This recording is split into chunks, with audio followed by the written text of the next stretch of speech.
আজ 15ই আগস্ট ভারতের স্বাধীনতা দিবস। অর্থাৎ আজকের দিনে আমাদের বীর শহীদরা ইংরেজ শাসনের বিরুদ্ধে লড়ে ভারত মাতাকে শৃঙ্খল মুক্ত করেছিলেন। আজ এই 2024 সালে আমরা 78তম স্বাধীনতা দিবস পালন করছি। যে যার মতো করে সামান্য কিছু স্বাধীনতা সম্পর্কে সামান্য বক্তব্য পেশ করে তারপরে পতাকা উত্তোলন করছেন। প্রত্যেক পাড়ায়, প্রত্যেক মোড়ে, প্রত্যেক জায়গায় আমরা দেখছি ভারত মাতাকে সম্মান জানানো হচ্ছে এবং পতাকা উত্তোলন করা হচ্ছে। সঙ্গে বীর নেতাজিকে শ্রদ্ধার্ঘ্য নিবেদন করে তাকে সম্মান জানানো হচ্ছে। আজকের এই 78তম বর্ষে এসেও দাঁড়িয়ে আমাদের মনে একটাই প্রশ্ন, সত্যিই কি আমরা স্বাধীন হয়েছি?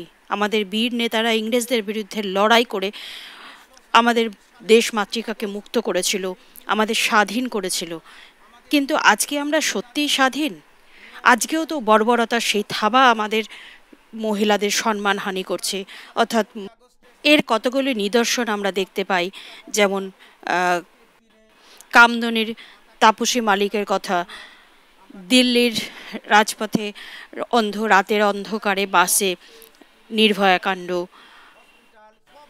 আজকের দিনে দাঁড়িয়ে বিগত 2-3 দিন আগে আর.জি. কর মেডিকেল কলেজের সরকারি হসপিটালে একজন ডক্টরকে যেভাবে নিগ্রহ করা হলো, শুধু নিগ্রহ কেন, তাকে নিগ্রহ করে, তাকে ধর্ষণ করে তাকে মেরে ফেলা হয়েছে।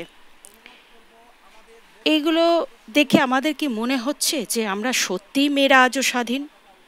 তারপর আমরা এই স্বাধীনতার বিরুদ্ধে সোচ্চার হয়ে উঠি। অভয়ের মৃত্যুকাণ্ডের জাস্টিস চেয়ে আমরা 14ই আগস্ট রাত্রে আমরা পথে নামি রাত দখলের অধিকারে, অর্থাৎ নিরাপত্তার দাবিতে, মহিলাদের নিরাপত্তার দাবিতে।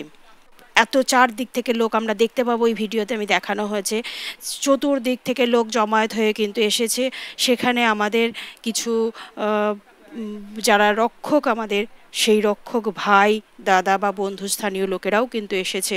তারা কিন্তু সকলেই পুরুষ মানুষ।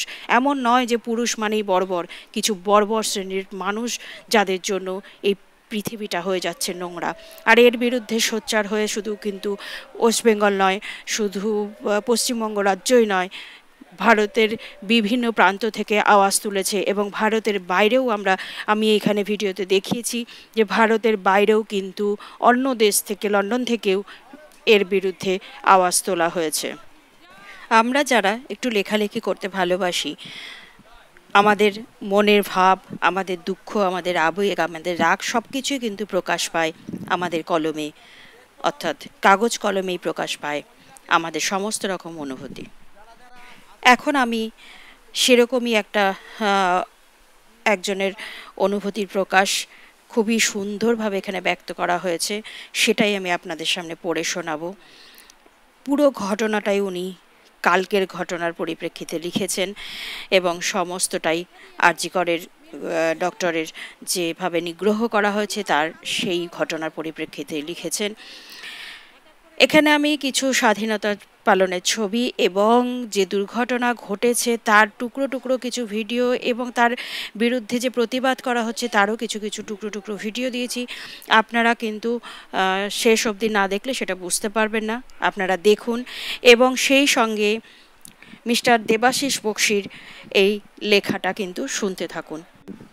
এখন আমি পাঠ করতে চলেছি পুরোটাই মিস্টার দেবাশিস বক্সির অভিজ্ঞতার বর্ণনা। পাঠে আমি শিউলি সরকার। 14ই আগস্ট মধ্যরাতে এক নতুন অভিজ্ঞতা অর্জিত হলো, অধিকারের লড়াই, এবং সেই লড়াইকে কিভাবে সুপরিকল্পিতভাবে কালিমালিপ্ত করার চেষ্টা করা হলো তারই এক ভয়ঙ্কর দৃশ্য দেখলাম। যারা স্বাধীনতা এনেছেন তারা কি এ দৃশ্য কখনো কল্পনা করেছিলেন? জানি না। আমরা কি তখন ভালো ছিলাম নাকি আজ ভালো আছি? এই অভিজ্ঞতার পরিপ্রেক্ষিতে কবিতা নারী পাক স্বাধীনতা, কলমে দেবাশিস বক্সি। রাতের উত্তাল কলকাতা দেখেছ কি তুমি? দেখেছ কি শোকস্তব্ধ মানুষের প্রতিবাদ? দেখেছ কি একদল মানুষের অভব্য আচরণ, আরজিকর চত্বরে উন্মাত্ত নৈরাজ্যবাদ। ওরা ভয় পেয়েছে, ধিক্কার মিছিলের হুঙ্কার, ওরা ভয় পেয়েছে, লক্ষ মানুষের হাহাকার। মধ্যরাতে ওরাই বা কারা, কিসের এ উচ্ছ্বাস? শুনতে পেয়েছ কি রোগীদের চিৎকার? দেখেছ কি সাংবাদিক নিগ্রহ, ওই নির্লজ্জ দৃশ্য, কিংবা উল্টে পড়ে থাকা পুলিশের গাড়ি, ভাঙচুর, বল্গাহীন ইতর মানুষের অভিসন্ধি, সন্ত্রস্ত ওরা, নেপথ্যে যে নির্যাতিতা নারী। দেখেছ কি রক্তবর্ণা এলোকেশী রণংদেহী নারী, নেমেছে ওরা রাজপথে, জ্বলছে হাতে মশাল, বলছে ওরা কাটবে আধার, উঠবে পুনঃ নবসূর্য, রক্তবীজের ধ্বংস হবে, আসবে সেই সকাল।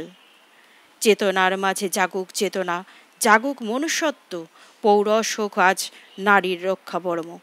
মানবতা জাগুক প্রাণে, জাগুক নারীর প্রতি শ্রদ্ধা, মাতৃজাতি সম্মান পাবে, হোক না ধর্ম। রাজনীতি থাক দেশের স্বার্থে, পাপী হোক ঘৃণ্য, সভ্য সমাজ প্রতিবাদী হবে, এটাই কাম্য। কাঁধে কাঁধ মিলিয়ে লড়বে জাতি। কিসের প্রশ্ন? বুঝুক নারীরা, ওরাও পেতে পারে সাম্য। নমস্কার। সত্যি আজকে কলকাতার এই ভয়ঙ্কর পরিস্থিতি সবাইকে নাড়িয়ে দিয়েছে। কোনো মায়ের কোল শূন্য করে এভাবে একটি সন্তান চলে যাওয়া, সেই মায়ের কোল খালি করে সন্তান চলে যাওয়া যে কতখানি কষ্টের, কতখানি যন্ত্রণার, যে মার কোল থেকে সন্তান হারায়নি সে বুঝবে না এই যন্ত্রণা। তবে হ্যাঁ, নারী জাতি প্রত্যেকেই মা, আর এই মায়ের অনুভূতি, আবেগ সবটাই নারীদের মধ্যে আছে। আর তাই আমরা সেই মায়ের কান্না শুনতে পাই, উপলব্ধি করি তার কষ্ট, দুঃখ, যন্ত্রণা। চলো আমরা এই অপরাধের তীব্র প্রতিবাদ করি। এই রকম অপরাধ যেন আর কেউ করতে না পারে, এর চরম থেকে চরম শাস্তি হোক, এটাই আমাদের কাম্য। আমরা আশা করব সমগ্র বিশ্ব, শুধু পশ্চিমবঙ্গ বা ভারতবর্ষ নয়, সমগ্র বিশ্বের নারী জাতি, সমগ্র বিশ্বের রক্ষাকর্তা পুরুষেরা, ভাই, দাদা বা শীর্ষস্থানীয় যারা রয়েছেন, সম্মানীয় যারা রয়েছেন, প্রত্যেকেই আমাদের পাশে থাকবেন, আমাদের পাশে আছেন। শুধু ওই বর্বর, হিংস্র, অসভ্য জানোয়ারের দল ছাড়া। ওদেরকে জানোয়ার বললেও ভুল বলা হবে, কেন বলুন তো? জানোয়ারদের মধ্যেও হয়তো মায়া মমতা থাকে, ওদের মধ্যে নেই কোনো মায়া মমতা, নেই মনুষ্যত্ব, নেই বিবেক। বিবেকহীন বর্বর ওরা। আমি আশা করব, সবার কাছে প্রার্থনা করব, সবাইকে অনুরোধ করব, সবাই পাশে থাকুন। এই অভয়াকাণ্ডের চরম থেকে চরম শাস্তি হোক যারা দোষী তাদের। আমরা তো আর মেয়েটাকে ফেরত পাবো না, কিন্তু যারা দোষী, যারা এই বর্বরতার সাথে মেয়েটার প্রতি অসম্ভব অত্যাচার করে তাকে মেরে ফেলেছে, তাকে ঘুমের দেশে ফেলে দিয়ে এসেছে, সরিয়ে দিয়েছে, তাকে যেন একটু শান্তি দেওয়া যায়। আমাদের বিবেক বলছে, আমাদের মমতা বলছে, যদি দোষীরা শাস্তি পায় তাহলে সে একটু স্বস্তিতে থাকবে। আশা করব সবাই পাশে থাকবেন, আমাদের পাশে আছেন, আপনারা থাকবেন। নমস্কার।